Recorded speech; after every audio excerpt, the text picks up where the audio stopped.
Okay, hi guys. So this is just a compilation of my Thanksgiving. I tried to get bits and pieces throughout the business of the day to share you guys with what we had and what I cooked. And I know you guys saw the menu at the beginning. So enjoy this video and just watch to the end and enjoy the delicious food we had for Thanksgiving. And I hope that everybody had an awesome and beautiful Thanksgiving. And if not, I hope it was a beautiful Thursday and weekend for you guys. Thank you for watching and supporting my videos. And please remember to watch to the end, like, share, subscribe, and definitely leave your girl a comment. Thank you so much.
So I love when I get the opportunity to share my food and my flavors with others. So this is an opportunity. I definitely make plates to go.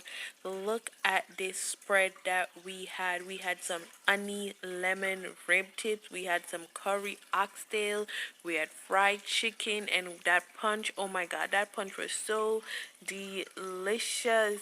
Oh my god, it was so gummy. It was so good. Even the leftover the next day was awesome. Here is our dessert that we had, and I definitely had a full recipe on that. I will link it in the description below. Look at this punch. Look at this. So yummy, so favorable. Everything was so well seasoned, delicious, and it was definitely worth it.